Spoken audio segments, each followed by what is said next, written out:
husnul khuluq itu atau akhlak yang baik itu ada 3. Sebagaimana Imam Tirmizi yang bersumber dari Abdullah Al-Mubarak, itu riwayat Imam At-Tirmizi, itu karakternya atau cirinya itu ada 3 orang yang berakhlak baik itu. Talaqatul wajhi, yang pertama bermuka manis. Jadi memang bermuka manis itu bagian daripada husnul khuluq, akhlak yang baik. Yang kedua, badlul ma'ruf, selalu mengerahkan, menginginkan, mengupayakan sesuatu yang ma'ruf, yang baik, berusaha. Kemudian yang ketiga adalah kaful adza, menahan diri dari mengganggu orang lain. Sehingga kalau kita baca di tulisannya imam besar Masjidil Haram, Profesor Dr.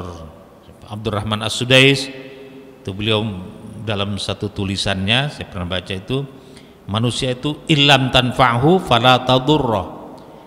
Manusia itu harus berusaha memberi manfaat kepada orang lain, tetapi kalau tidak mampu memberi manfaat kepada orang lain, fala tadurrah, jangan membuat madarat kepada orang lain. Yang kedua, illam tafrahu fala taghumma. Kalau bisa kita senangkan orang lain, tapi kalau nggak bisa, illam tafrahu, kalau kamu tidak bisa menyenangkan orang lain, katanya, fala taghumma, jangan membuat orang lain susah. Menyenangkan nggak bisa, kalau nggak bisa ya jangan membuat orang lain jadi susah. Satu lagi kata beliau itu, illam tamdahu fala tazumma. Kalau nggak bisa memuji orang, harusnya kan bisa memuji orang, tapi nggak bisa memuji orang, fala tazumma, jangan mencela. Jadi kalau orang menjaga akhlak dengan cara demikian, insya Allah tercipta harmoni dalam kehidupan. Kalau kita kan inginnya wah nyaci maki orang. Kalau di sini dikatakan kalau bisa itu memuji. Memuji nggak bisa, jangan mencaci. Memberi manfaat kepada orang lain nggak bisa juga, jangan membuat orang lain mudarat. Menyenangkan orang lain harusnya, tapi nggak bisa, jangan membuat orang lain susah. Jangan kayak moto isengnya apa, birokrasi atau apa. Kalau masih bisa dipersulit, kenapa harus dipergampang, katanya. Jadi harus dipersulit. Padahal agama mengajarkan kalau nggak bisa membuat mudah, jangan mempersulit lah. Nah itu inti dari husnul khuluq.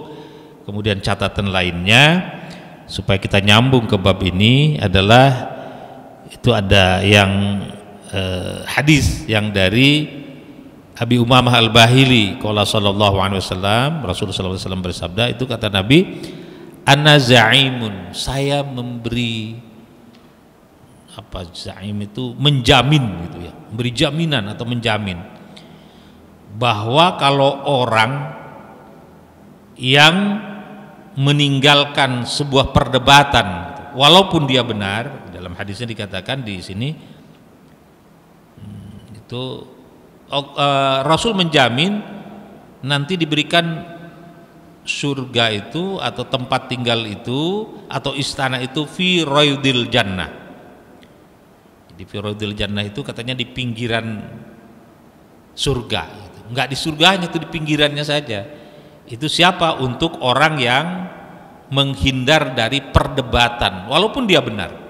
Dihindari ajalah berdebat itu, berdebat yang enggak keruan, walaupun dia benar dihindari saja. Itu Nabi jamin katanya, ana zaim, Nabi jamin. Kemudian bagi orang yang meninggalkan dusta, liman tarokal kadzibu, apa yang diberikan, wa in kana mazihan, walaupun berbohong itu bercanda gitu. Dia tinggalkan berbohong walaupun berbohongnya itu hanya bercanda. Kan ada kalau di dalam Sahih Imam Bukhari itu kalau ada ahli hadis yang mengajarkan hadis kepada beliau, lalu dalam sejarah hidupnya pernah bercanda dengan kambing misalnya, dikasih makanan lalu kambing datang nyamperin, ditarik lagi, itu sudah bercanda. Nah kalau orang bercanda seperti itu saja, kriteria Imam Al-Bukhari, hadisnya nggak dipakai, nggak sahih itu. Padahal itu hanya bercanda, bercandanya dengan kambing lagi, bukan dengan orang. Nah kalau Nabi mengatakan liman tarakal kadzibu wa in kana mazihan, bagi orang yang meninggalkan dusta walaupun dia hanya bercanda dustanya, maka Nabi menjamin diberikan istana di wasatul jannah, di tengah-tengah surganya itu, kompleks surganya itu. Nah tetapi bagi orang yang liman husnul khuluq, orang yang berakhlak baik dalam hidupnya, Nabi menjaminnya fi a'lal jannah, istananya dibangunkan di atas singgasana surga itu, jadi paling tinggi gitu. Jadi karena itu akhlak adalah sebuah nilai yang dihasilkan dari keimanan kita kepada Allah Subhanahu wa taala, dan nilai itu sangat atau amat sangat tinggi di sisi Allah Subhanahu wa taala karena ia membuat damai manusia, membuat damai alam semesta karena akhlak yang baik. Karena manusia yang berakhlak baik kepada dirinya, berakhlak baik kepada keluarganya, kepada masyarakatnya, bahkan kepada lingkungannya. Bagaimana cara menyembelih yang baik, bagaimana cara memperlakukan lingkungan. Ketika di tempat air yang menggenang, nggak boleh buang air kecil di situ. Itu dilarang oleh Nabi Shallallahu Alaihi Wasallam. Itu akhlak terhadap lingkungan. Tidak juga buang air kecil di lubang-lubang karena mungkin ada binatang, ada semut dan lain sebagainya, itu dilarang oleh agama, itu bagian daripada akhlak.